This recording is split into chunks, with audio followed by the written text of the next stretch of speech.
Hi, and welcome to the Knit Shift, Episode 6. My name is Laura, and today is Saturday, April 25th, 2015. Show notes can be found on thenitshift.com. You can watch this episode there, or on YouTube, or on iTunes. I am on Instagram as lauramichalski, and I am on Ravelry as yarnstormer. We do have a Ravelry group called the Knit Shift Podcast. Give us a search. It's pretty quiet right now, but we have a thread going where you can share what you're working on and share photos, just talk about what you're planning, what you're working on. So please come over and say hello. Just one more other little bit of housekeeping. Sorry, Gracie is barking in the other room. Gracie's my dog. One other bit of housekeeping. There will be no episode next week as I will be at Maryland Sheep and Wool. I usually film Fridays lately, but today's a Saturday, but I won't be able to film and get an episode up next weekend.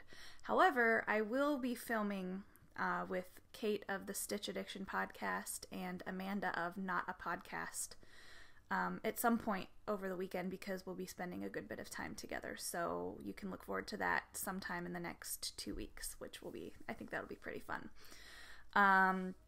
So we'll have some coming up in this episode. I'll talk about one finished knit. I have several things on the needles and the crochet hook. And later on we will have discussion of a couple giveaways. So stay tuned for that.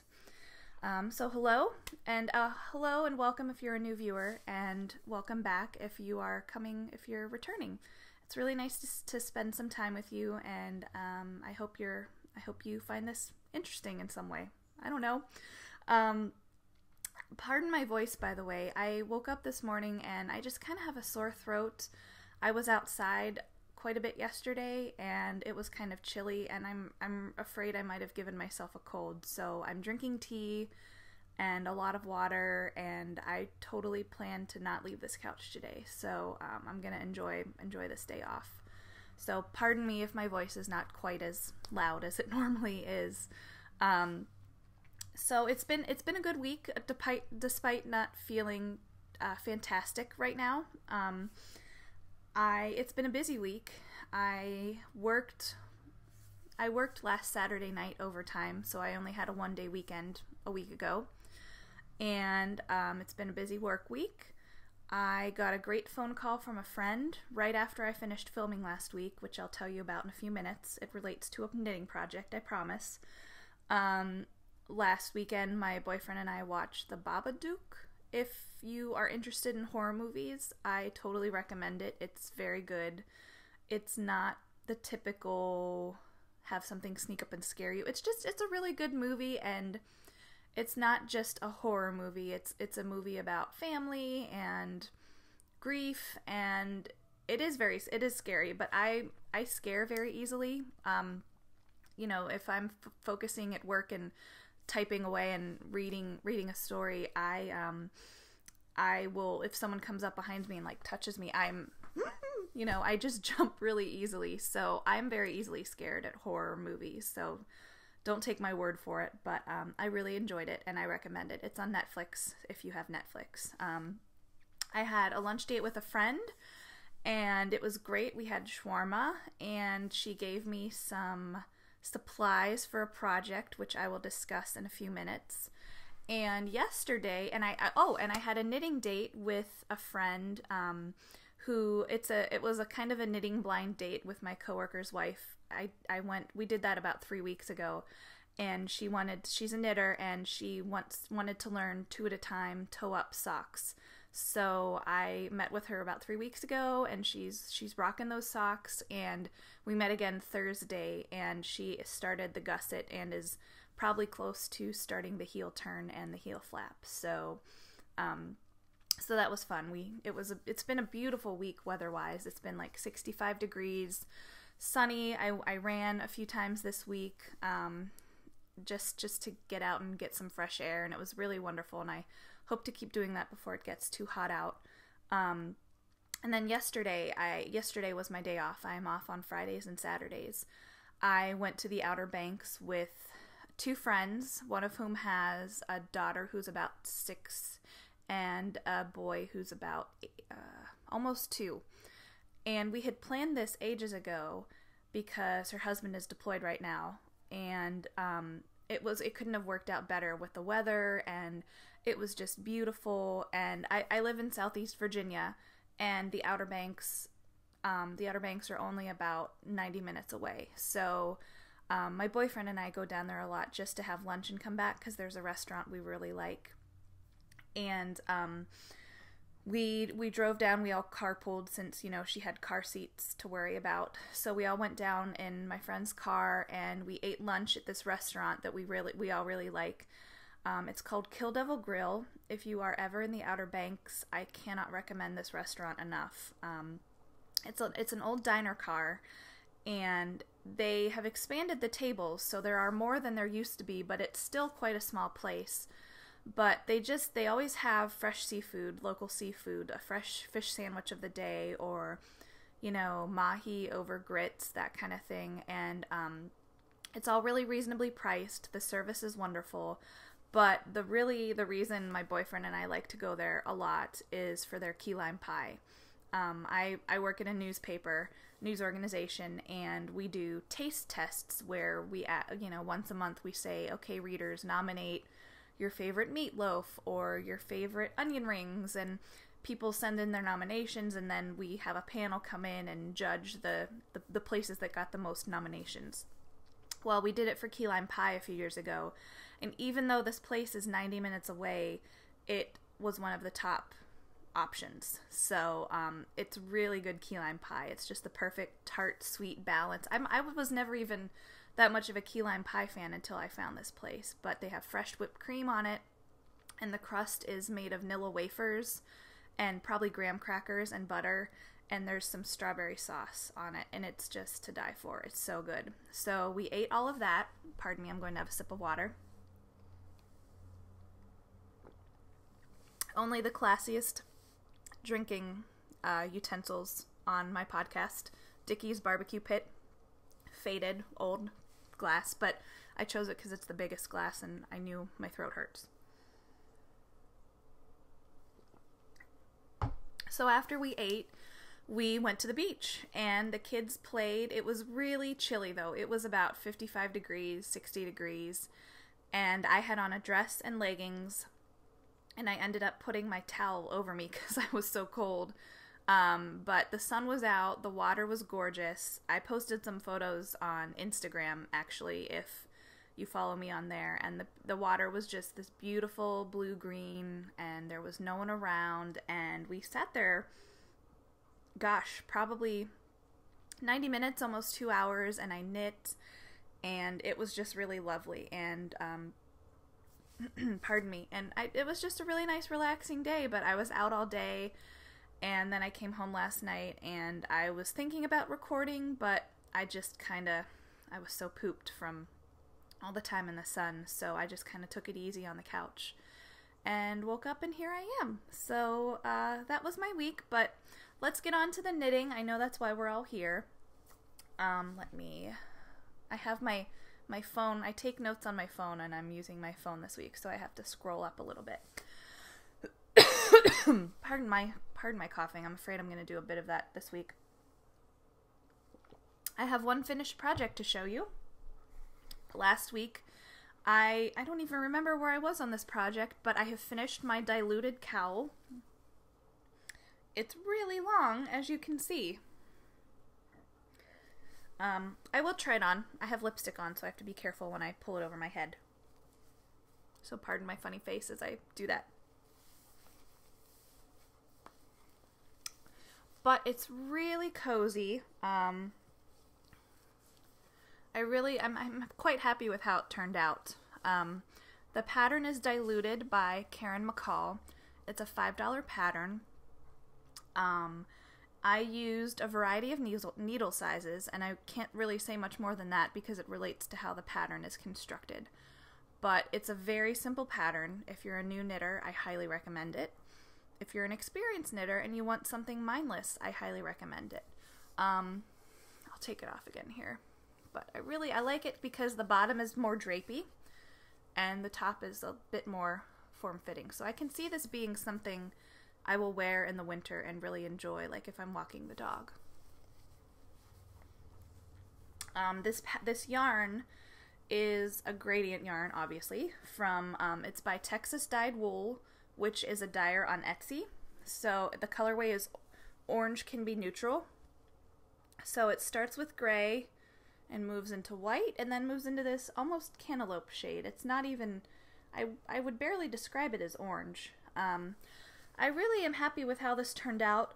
It was knit from a sock blank, so toward the bottom where it's lacier, it's more airy. You can kind of see still that the stitches are still kind of crooked from the yarn. So I think I need to soak it and block this again to feel more happy with the stitches. It just needs more time in the water to relax.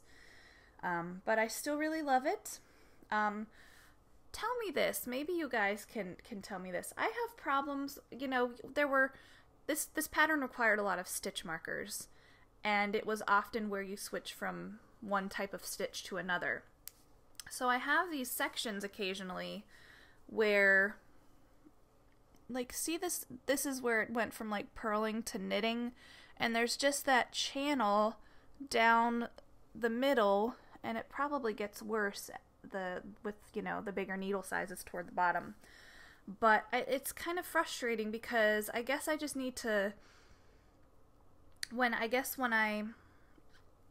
switch knitting stitches, I just really need to pull my yarn tighter because it's just this kind of annoying gap. Like, here's another one over here. I hope this shows up okay. Yeah, that kind of shows it. There, yeah, you can just kind of see how, I guess it just looks kind of sloppy, and I guess that's on, I mean, that's obviously it's on me. I just don't really know how to go about fixing it because some transitions were okay, but others were not. So I don't know, but if you have any tips on how to make your moving between knitting and purling neater, please share them with me because I would love to know that. So that's finished. I have several projects on the needles. First I'll tell you about the new one I cast on this week, or started really, because it's crochet. So last Friday night after I recorded this episode, or last week's episode,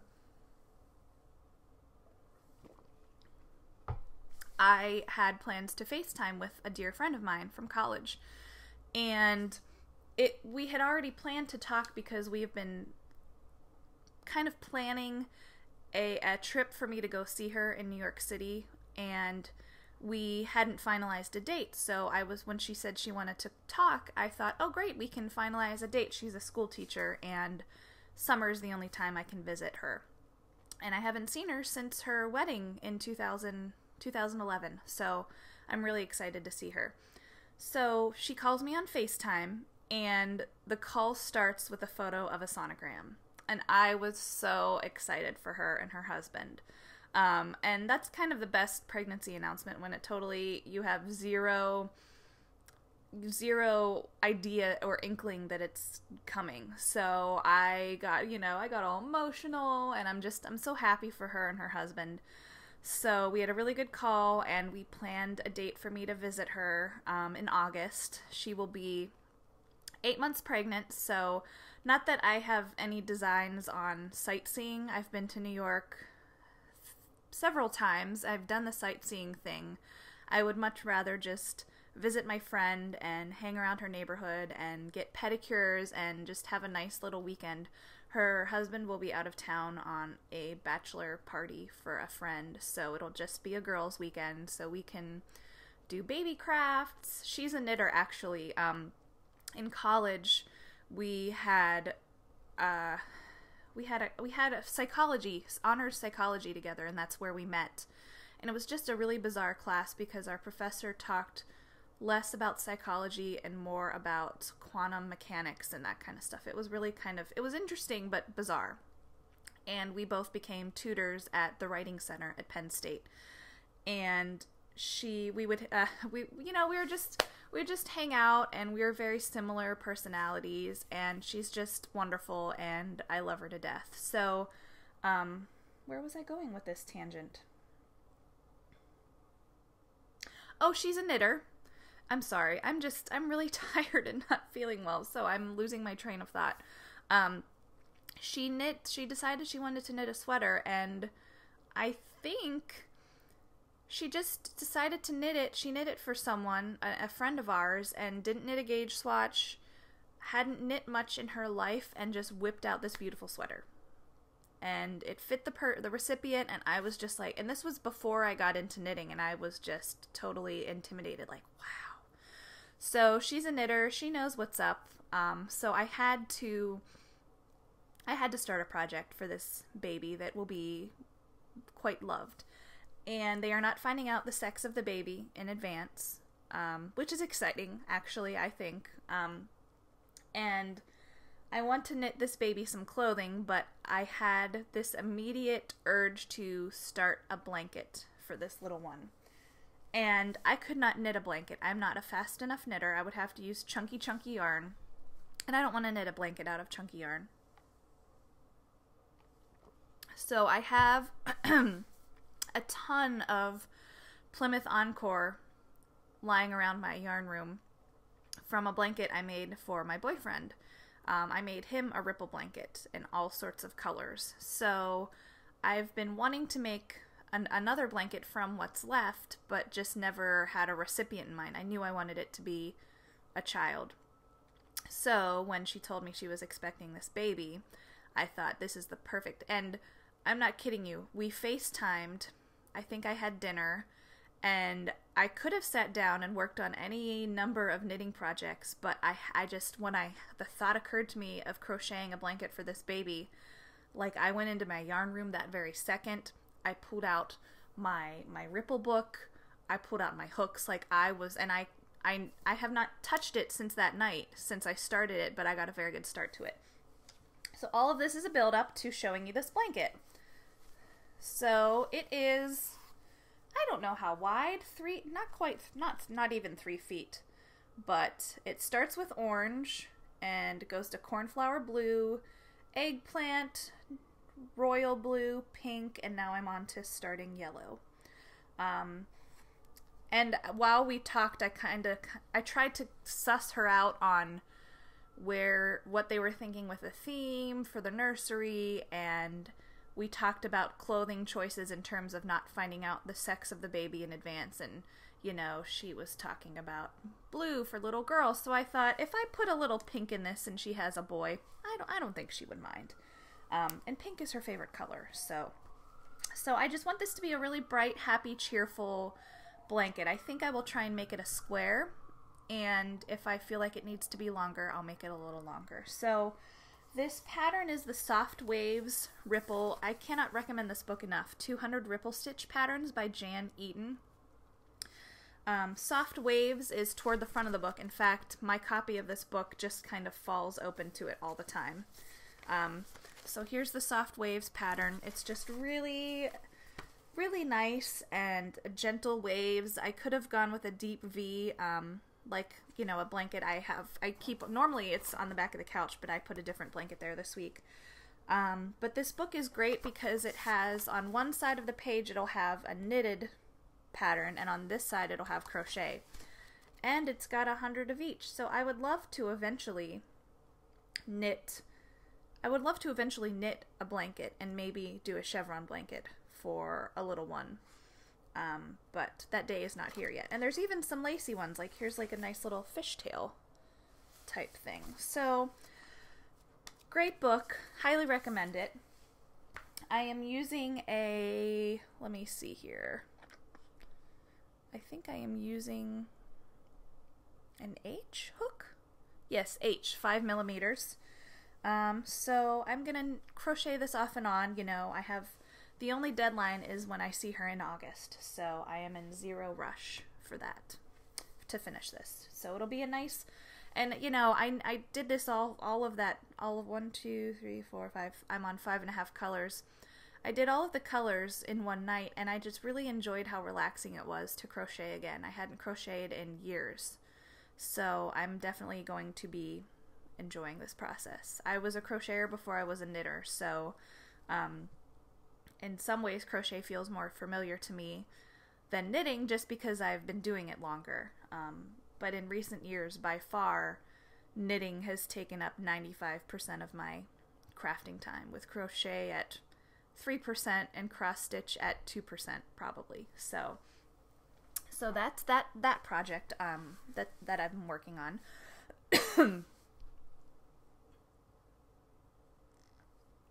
I have 2 other projects on the needles. I have been working on this baby sweater. I've put it aside for 2 weeks, which is why I didn't show it to you last week. I generally make it a habit of only showing you what I have worked on in the previous week. But I'm still plugging away. Last week, I have 1 sleeve done. The body is done. And last week, I was about right here on the 2nd sleeve. So I really have not made much progress. In fact, everything I have knit on this sleeve was done last night when I finished the cowl. I just felt the need, like, maybe I can knock this sweater out this week before I go to Maryland Sheep and Wool. All I need to do is finish this sleeve and put the button band on the front. And it'll be done. But this pattern is the Sweet Baby Sweater by Carolyn Wiens. It is free. I believe the pattern is for a 4 to 6 month size, and that is what I was going for this baby, because the baby will be 4 to 6 months in the fall and winter. I am using a size 3, US 3 or 3.25 millimeter needle. I'm using my Chalgoo red lace. I love these needles so much. I knit most of my socks on Chai-Gaos. And the yarn I am using, the multicolor is an opal neon colorway. It is a discontinued line of yarn. And the brown is Knit Pick Stroll, which is a wool nylon blend, and the colorway is buckskin. Stroll comes in balls of about 218 yards, so for a pair of socks, you would need 2 balls of it. And I'm on to the 2nd ball. So I think in the end this sweater will use, I barely used a quarter of a ball of sock yarn for the multicolored section. So I'm guessing in the end this will be like a 400 to 450 yard sweater of fingering weight yarn. So plugging away on this, I'm hoping in an ideal world I finish this later today. We'll see. I also still have a pair of socks on the needles. I believe last week I was partway through the heel turn, or just to the heel turn. Oh dear, it fell off the needles. This is what happens when I set aside. I barely touched these socks this week because I was knitting so much on the diluted cowl. But I'm knitting these socks out of Manos de Alegria, and the colorway is Colibri. It's a wool nylon blend. I cannot recommend the sock yarn enough. It makes a really lovely pattern, a really lovely fabric rather. I'm using US 1.5s, also Chai-Gao needles, and I'm going to just very gingerly set these aside because I have about 8 stitches hanging out in thin air right now. So I am above the heel flap. I started these with Judy's Magic Cast On, increased every 3rd round, knit flat, just knit tubes for the foot, and then I did Fish Lips Kiss heels on these socks. And now I'm traveling up the leg, and I have no plans to finish these before Sheep and Wool. I think I will be knitting on these at Sheep and Wool. So, in fact, maybe I'll finish them there. So that is my other project on the needles. So let me set that aside.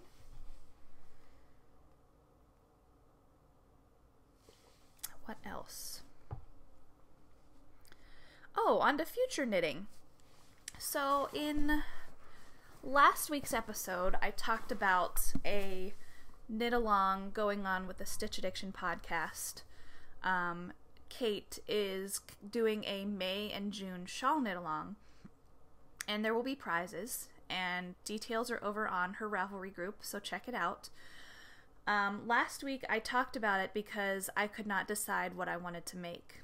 I showed several skeins of yarn and 3 patterns, and I have settled, and I am knitting one of the patterns with some of the yarn I showed you, but I had, in last week's episode, I had assigned this yarn to this pattern, this yarn to this pattern, this yarn to this pattern. So I'm kind of doing a little switcheroo. I am going to knit the Serena Shadow Shawl by Antonia Shankland. It looks like this. It's a triangular striped shawl. In fact, I can actually show you a better photo on the iPad, so just a second.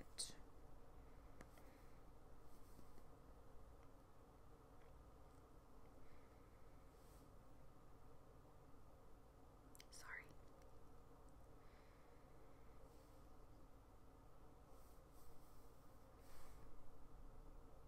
This iPad is like 5 years old and moving at the speed of a turtle, basically. Okay.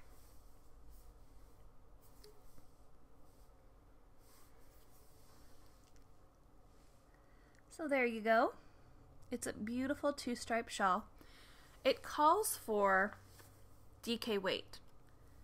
However, I want to use fingering weight. So it's a free pattern. It calls for DK weight and a size 4 needle, which is a pretty tight gauge for DK weight yarn, considering a lot of fingering weight shawls are knit with like a size 6 or a 7 needle. So my plan is to use 2 skeins of sock yarn and probably a size 6 needle, because that way I can make it bigger. It won't be too tiny, you know, since I'm using thinner yarn. So I'm going to use thinner yarn but bigger needles, basically. And it's a very straightforward pattern, and it's kind of hard to tell, but it's a garter stockinette combo. Like, you can kind of see this light blue yarn is yeah, that's a better way to see it.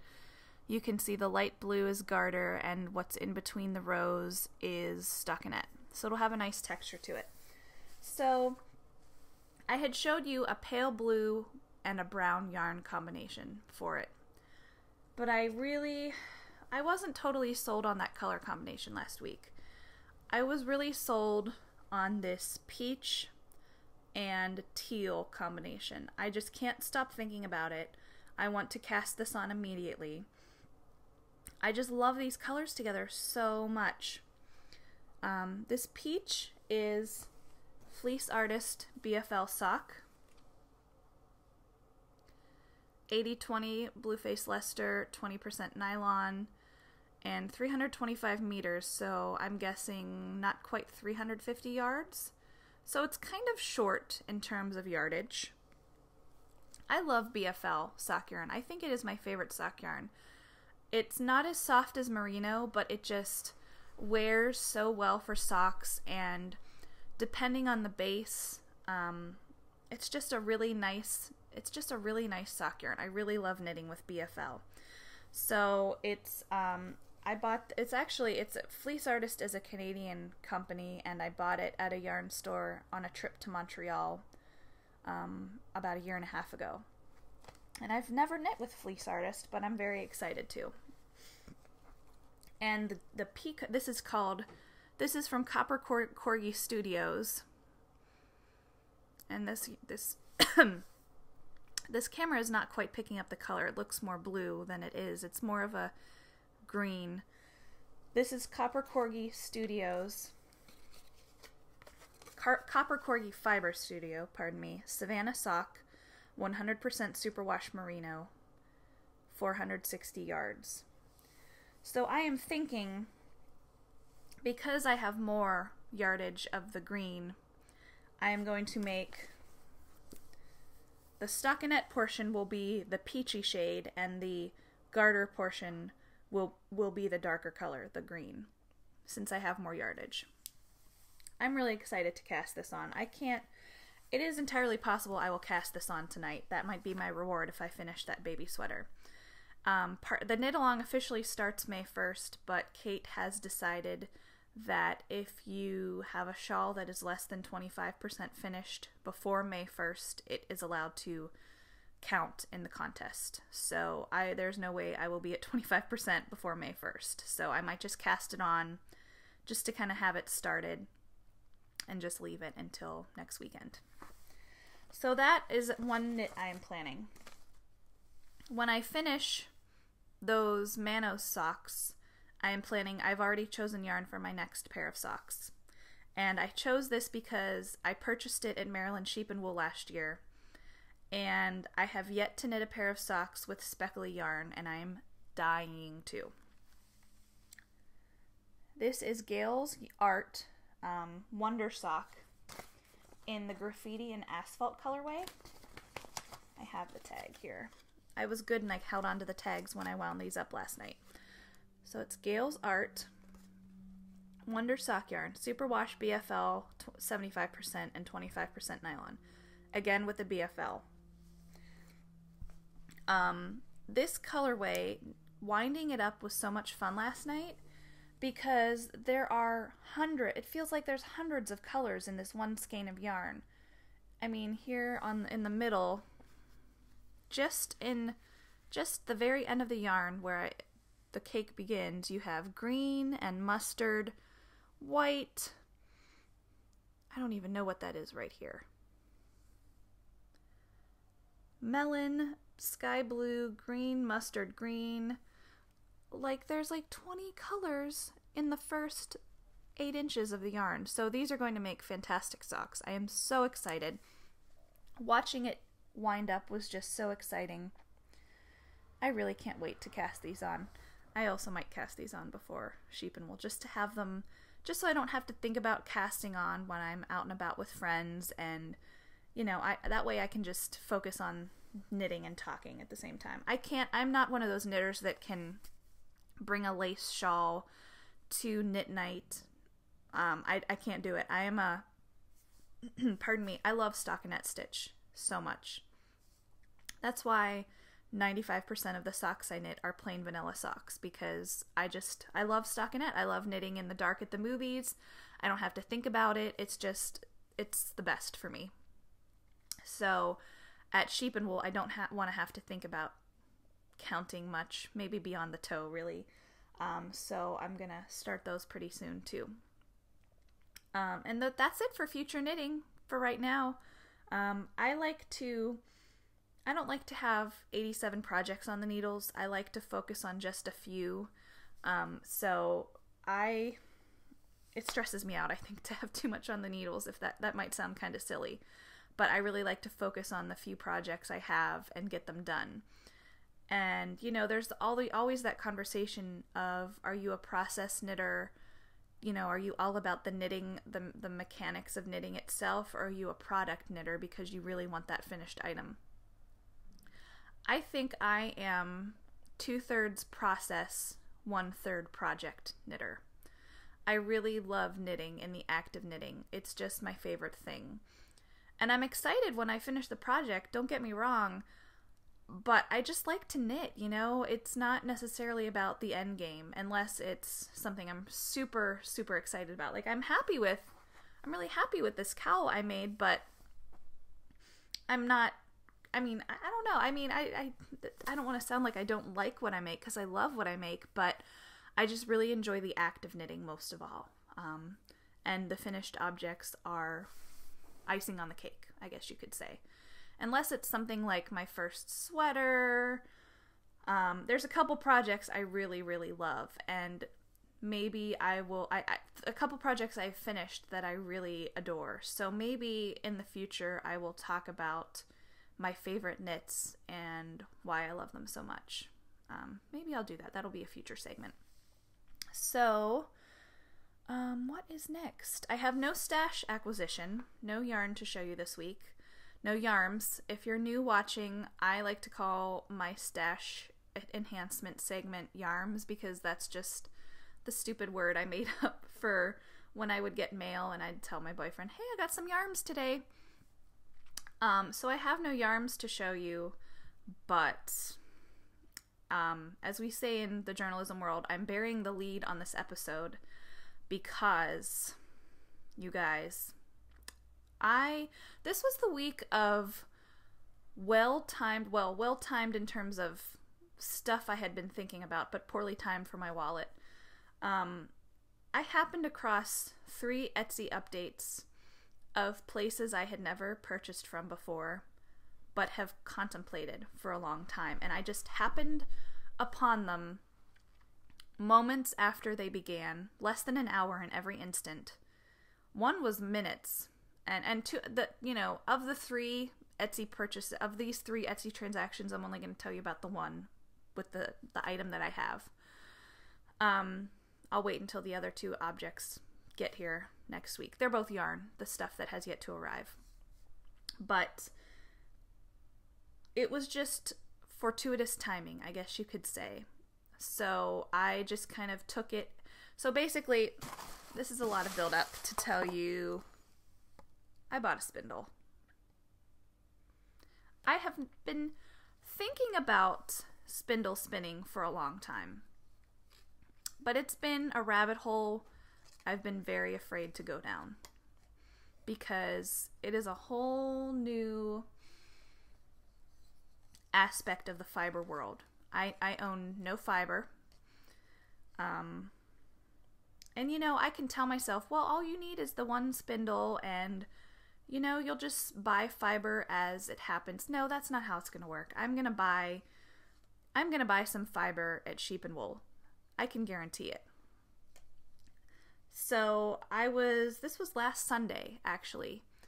I was eating breakfast and flipping through Instagram, and Aaron Makes Stuff had posted an Instagram photo of an update of spindles, and he makes these beautiful colored pencil spindles. I don't even know my terminology to say what this is. I am such a newbie, you guys. I don't know anything at all. Obviously, this is the hook. I know it's a top whorl. Maybe this is the whorl. I'm totally showing my ignorance of everything spindle related right now. I have long admired these as a work of art, because to make a spindle that looks like this is just so stinking cool. And I told myself if I ever bought a spindle, it would probably be one from his shop. And Sunday morning, I had just gotten done working an overtime shift the night before, and I happened upon it, and I said, I'm going to finish my breakfast, and if I go to the shop and they are still available, I'm buying one. I talked myself into it, and I said I would let fate decide. So I ate my breakfast. I didn't scarf it down or anything, but there were still spindles available after I was done eating breakfast, so I pulled the trigger and bought this beautiful one. Blue and green are probably my favorite colors, so I really loved this blue colored pencil spindle. It is, yes, it is called a whorl, because see, whorl colored pencils. The shaft is walnut, and it weighs 28 grams. And I'm super excited about it. And this is what it looks like on the inside. I have no idea how he would do this. No idea. It's just so cool. I mean, I guess he has a bunch of colored pencils, and then he kind of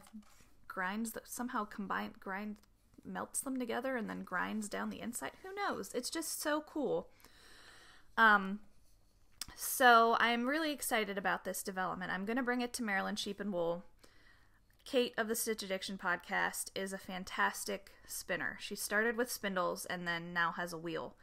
And I haven't even had, it's been the kind of week where I haven't even had time to start YouTubing videos to watch people spin. I have no idea how to do this.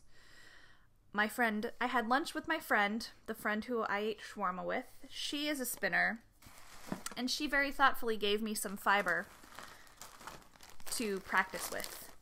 She gave me CVM. I couldn't even tell you what that means right now.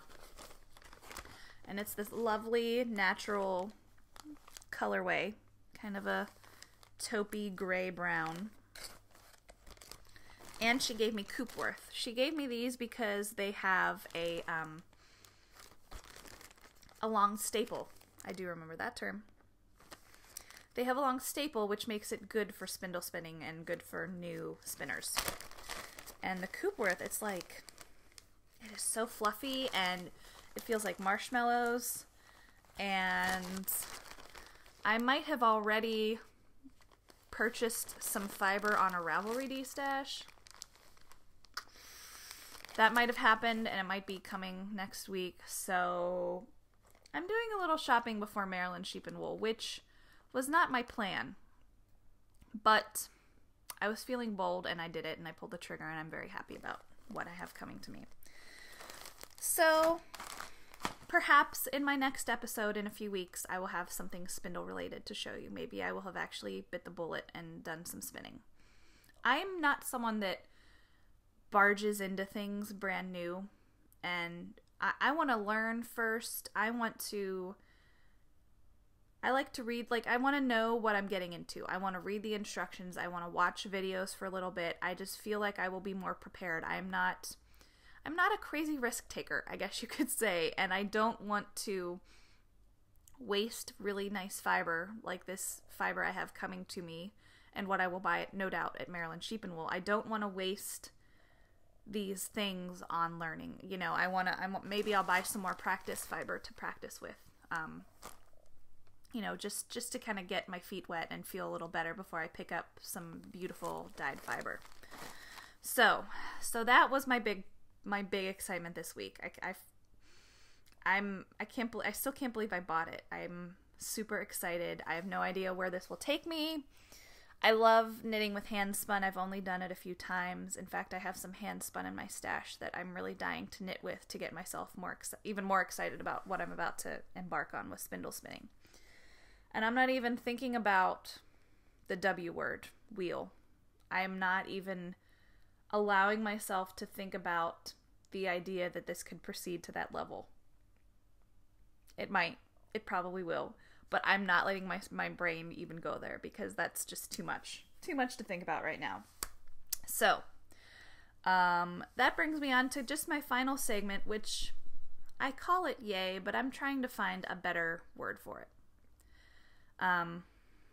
But anyway, last week, if you haven't watched last week's episode and you are interested in knowing about Maryland Sheep and Wool, please give it a watch. I tried to give people some tips if you're new to going and what you should bring, what you shouldn't bring. I shared details of some of my favorite vendors, and I left one out, and I wanted to mention it now.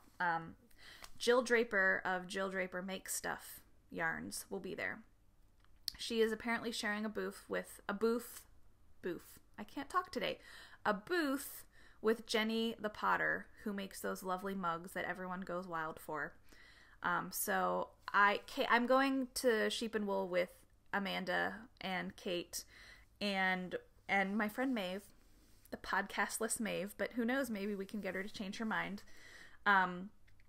And Kate and possibly Amanda want Jenny the Potter mugs, and that involves getting there early and getting in line. So perhaps you will see us there in line. I'm there for Jenny the Potter.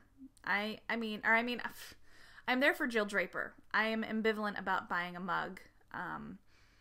Maybe I'll change my mind. We have a lot of mugs in my house, so I'm not super excited about it, but maybe I'll see the mug and freak out and want to buy one. But I am there for Jill Draper. I love her sock yarn. I am in her subscription club for 6 months. I've received 4 out of the 6 months where she chooses a skein of Esopus sock yarn and mails it to me, and I love it so much. So I want to buy a skein of yarn, I think, in person, or skeins of yarn from her. We'll see. So giveaways at Sheep and Wool. The person who I have a giveaway to the first person who sees me and utters the phrase pepperoni pizza to me.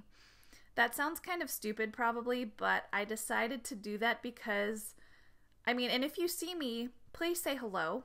First off, I would love to meet you, and I will probably insist that we take a photo together because I'm a nerd like that. But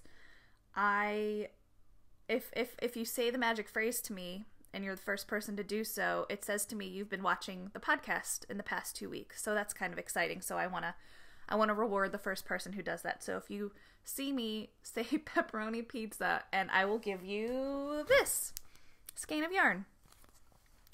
I chose this from my stash. It's a beautiful wool silk blend. It's Plymouth. Is it Plymouth? Maybe it's not Plymouth, but it's crocodile sock yarn.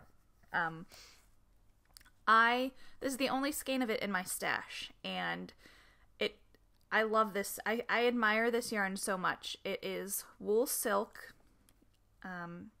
It is 65% superwash wool, 20% nylon, 15% silk, 416 yards. This is one of the most lovely sock yarns, I think, that is commercially made. It's really soft and squishy. It would make a great pair of socks or a really lovely little shawl. It's pinks, bright pinks and purple, and I just think it's really pretty. So if you see me and say pepperoni pizza at Maryland Sheep and Wool, that could be yours. I am also doing a giveaway in the Ravelry group. When we get to 100 members, I will pull a number out of a random number generator and send a skein of sock yarn to that person as a thank you for the group reaching 100 members. We're at about 75, so within a month, hopefully, we will be at that level, and I will pull a number and mail someone a skein of sock yarn. Doesn't matter where you live. Could be in New Zealand. Could be in the US, and I'll mail you that skein of yarn. And that skein of yarn is Vesper sock yarn, colorway Autumn Sky. So it's self-striping. It is 428 yards of 100% superwash merino. And the colors of stripes will be brown, orange, and aqua blue. So I've knit with her yarn before, and it makes really lovely striped socks. So some lucky person will be receiving that. What else? Oh, I have a few patterns of the moment I wanted to share you. Some patterns I am really loving on Ravelry. Where did I put the iPad? Here it is. The couch next to me looks kind of like a knitting war zone. There's just stuff everywhere when I podcast. Let's see. So I have two patterns to share with you. One is a pullover called the Dundas Pullover by Glenna Knits.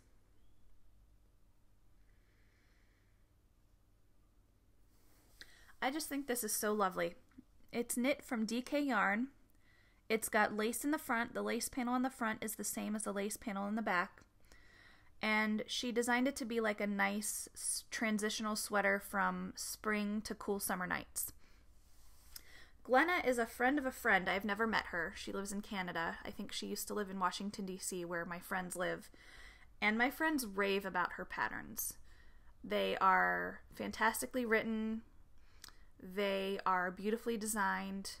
And the friend, especially who says this, has knit many, many sweaters, designed her own sweaters, so I trust her judgment on this implicitly. So please check out the Glenna Knits pattern page on Ravelry. I'll show you a photo of the back as well. So there's the back. And look at this beautiful neckline. Gosh, that's pretty. I'm contemplating knitting this. I just, I'm not a good sweater knitter. I am slow and meticulous, so it takes me a little while to get there.